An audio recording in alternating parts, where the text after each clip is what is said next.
Coucou, voici une nouvelle vidéo sur le patronage. Donc dans la rubrique aperçu, nous avons différentes données, fonctions que nous retrouvons ici dans la barre des tâches. Donc je vais partir dans une nouvelle pièce.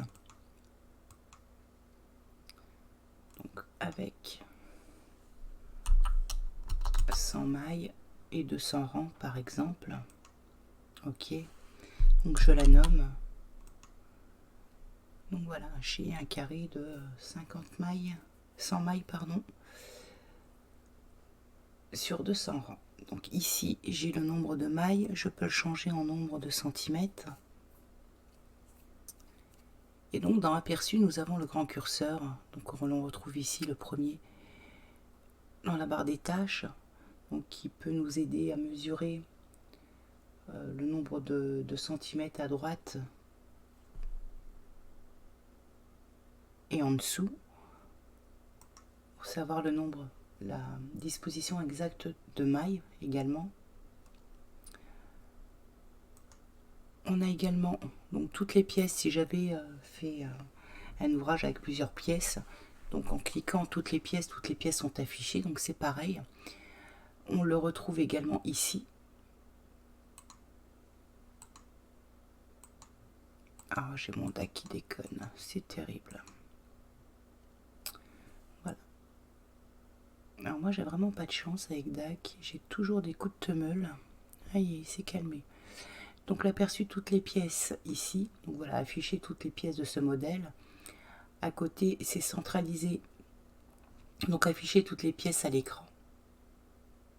Et ici c'est centraliser la pièce active. Donc si j'avais eu un pull, le dos, le devant et les deux manches, que j'étais en train de travailler par exemple sur le devant, en cliquant ici, donc la pièce du devant serait ressortie, donc elle serait venue se superposer sur le dos et les manches en fait. Ensuite nous avons les nombres, donc chaque point a un chiffre d'attribué, c'est pour le tableau en fait d'ajustement sur mesure. On le retrouve ici. On a en mode transparent, donc voilà mes 4 points. On a également le monochrome, donc ici, que l'on retrouve ici, donc le transparent, je vais l'enlever. On a les grilles pointillées, donc pareil, voilà, on travaille avec des points, donc on le retrouve ici. On a à côté les grilles, donc on voit ici que les grilles sont au fond, enfin derrière en tout cas. Et sur l'aperçu, je décoche et j'ai les lignes qui sont partout. Donc on le retrouve ici. Donc là, elles n'apparaissent pas. Dans l'aperçu, si je vais mettre grille à ligne et que je le décoche, elles viennent se superposer au-dessus de ma pièce. On a l'arrière-plan, donc l'image d'arrière-plan, les options d'image d'arrière-plan, donc ça on va le voir tout de suite. Après, la règle horizontale, donc on retrouve ici, la règle verticale à côté. Donc les bords mesurés, étant donné qu'ils ne sont pas mesurés, je n'ai pas mis d'annotation, donc c'est grisé. Le contour en point. Donc en fait le contour, au lieu d'être avec un trait, c'est des petits points.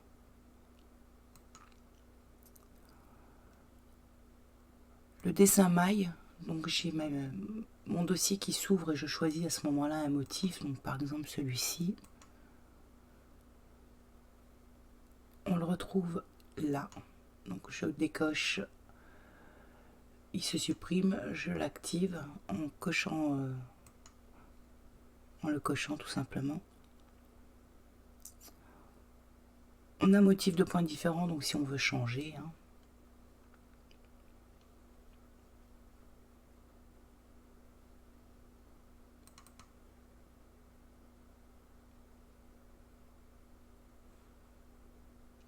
donc ici c'est un point dentelle.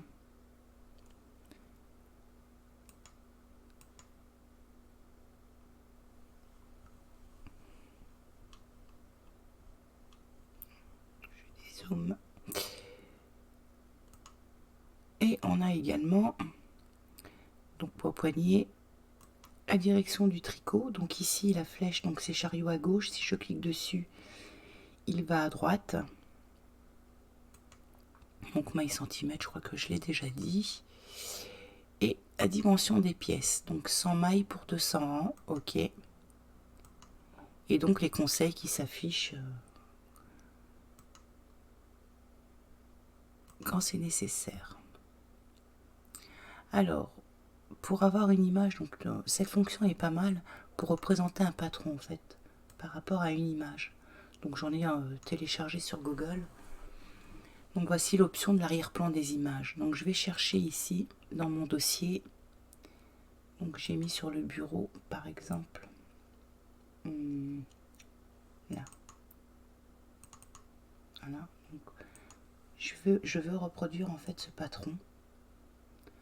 Donc voilà ce qui se passe. Alors moi j'ai un problème avec mon DAC, c'est que ma petite fenêtre, à chaque fois, elle se ferme. Alors si Softbite est dans le coin, voilà, si je désélectionne, ça va comme ça. Voilà, elle revient. Donc à chaque fois, ça devrait pas. Hein. Donc ici, j'ai sélectionné mon image. Donc voilà, dès que je... Oh, c'est terrible. Je peux choisir la couleur. Donc je suis passée du bleu au rouge. Je peux mettre du vert. Donc je vais la laisser en bleu. Et donc ici, c'est une photo. Donc si je sélectionne aucune image, je n'aurai rien. Terrible. Si je masque l'image, donc elle sera masquée. Hein. Donc là, c'est une photo et une image linéaire. Ici, c'est pour la qualité. Donc si je me mets au premier, on va voir tous ces petits défauts, ces petites coupures dans le trait. Si je me mets à la fin, mon trait sera beaucoup plus net. Pareil pour ce qui est d'atténuer. Donc si je me mets au début, je vais avoir un trait plus foncé. Et si je me mets en bas, j'aurai un trait beaucoup plus clair. Donc je vais le remettre. Et ici, si je clique dessus, je l'ai en noir. Donc je conserve les proportions d'origine et rendre la pièce active transparente. Donc c'est si je clique sur l'autre à côté, en fait, je peux l'enlever. J'adore. Ok, donc voilà. Donc maintenant, en admettant que je veuille donc reproduire cette robe, donc j'avais choisi un carré de 50 mailles sur 200 rangs. Donc on voit que je n'en ai pas assez, mais c'est pas bien grave. Donc je vais enlever le chariot. Je vais le décocher donc ici. Donc ici, je viens sélectionner mon point en fait et je viens le faire glisser sur l'angle droit du bas de la robe. Donc évidemment, il faut faire des échantillons, il faut prendre des mesures. Je fais la même chose de l'autre côté. Je prends celui-ci, je viens le positionner ici. Je fais la même chose de l'autre côté. Donc ici, on voit que mon trait n'a pas d'autre point, donc je viens en sélectionner. Je prends mon signe plus et je viens mettre un point sur mon trait noir et j'en mets un également de l'autre côté. Je mets également un point de ce côté-là pour pouvoir faire l'emmanchure. J'en mets un également ici. Je désélectionne mon plus. Je vais prendre mon point qui est ici et je vais le faire glisser sur le haut de la bretelle de la robe. Je vais faire la même chose de l'autre côté. Je vais faire la même chose ici. Et également de l'autre côté. Voilà.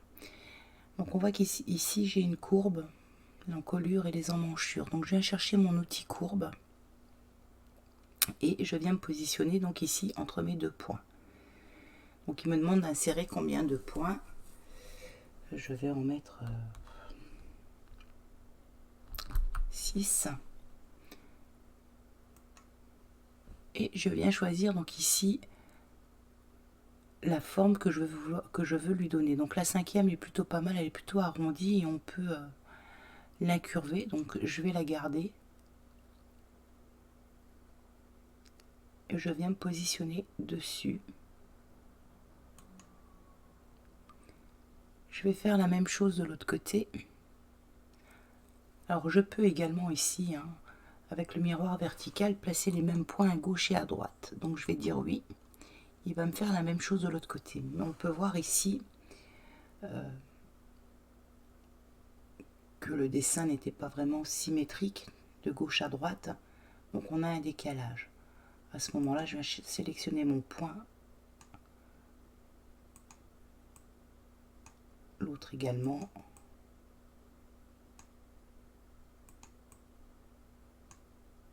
Donc on peut le faire comme ça manuellement.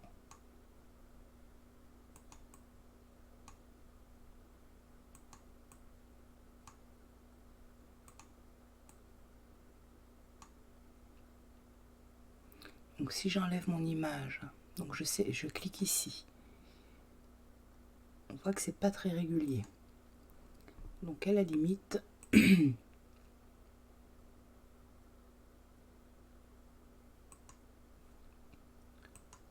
voilà, je remodifie et je remets comme ça.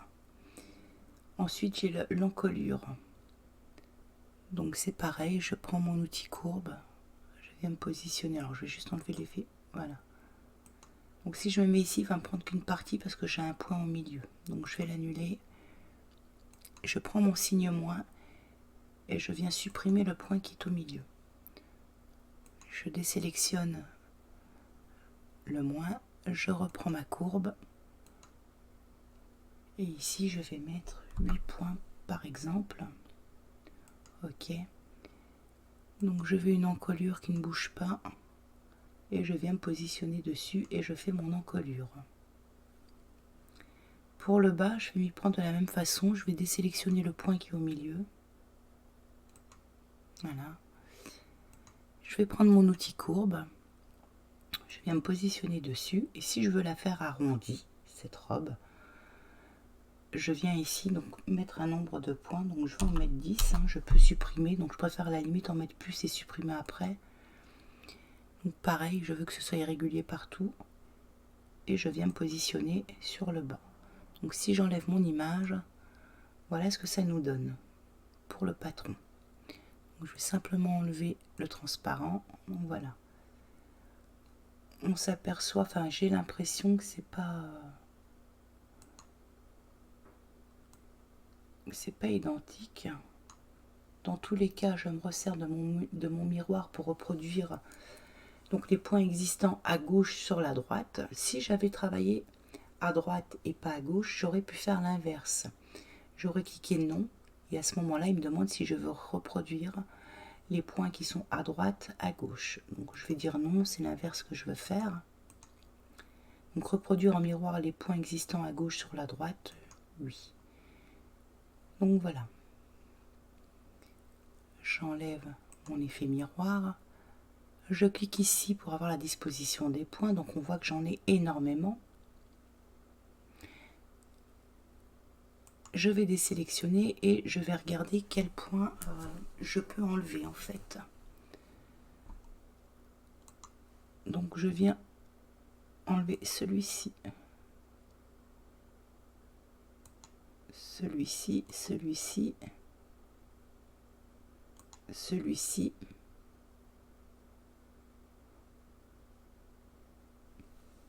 Je regarde si ça me convient. Ouais, c'est plutôt pas mal. Donc je vais faire une reproduction de gauche à droite.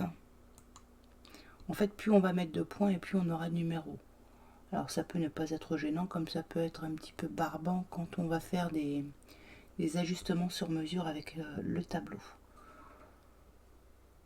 Ici j'ai mon mètre, donc je vais mesurer la hauteur.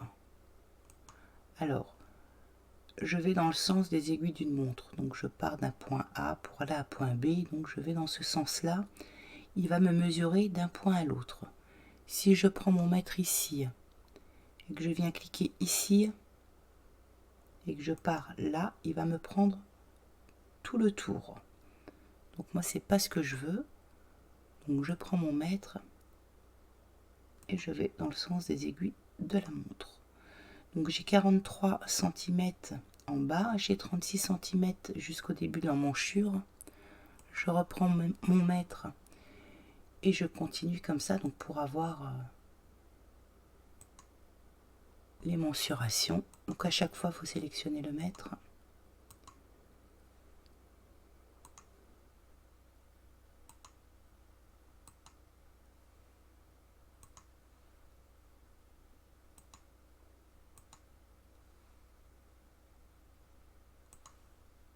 Donc ici, ben, j'ai la même chose que l'autre côté, hein, forcément. Eh bien non. J'ai 8,1 alors que je devrais avoir... Bah oui, je me suis arrêtée avant. Idiote. Voilà. 12,3.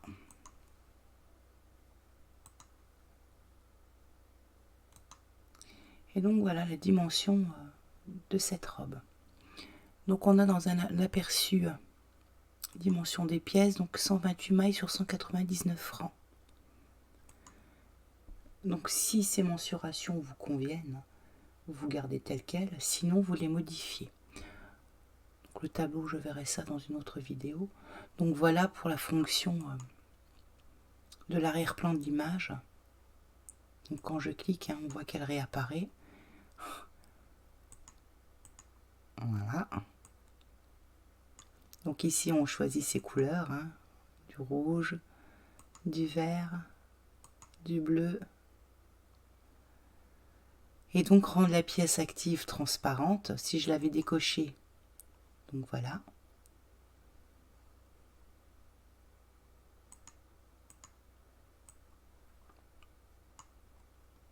Conserver les proportions d'origine, donc c'est ces paramètres que je viens de rentrer.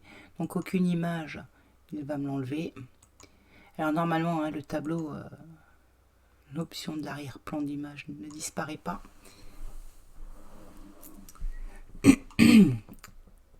Si je décoche, je mets photo, donc la voilà qui revient, donc masquer l'image et image linéaire.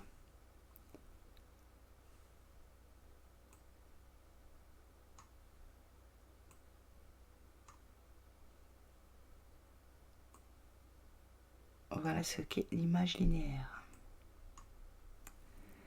Donc voilà pour cette vidéo que je peux agrandir. Hein. Cette vidéo sur le patronage, donc par rapport à une image, à un arrière-plan, donc l'image d'arrière-plan. Donc on peut faire ça pour un tas de choses. Donc n'oubliez pas, hein, évidemment, faire un échantillon.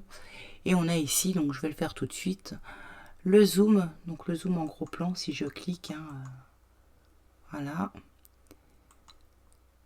Zoom plan normal, donc on les a ici, hein, voilà. On les retrouve ici, hein, ces fonctions-là. Donc voilà sur cette petite vidéo sur le patronage avec une image en arrière-plan. Bon tricot à tous.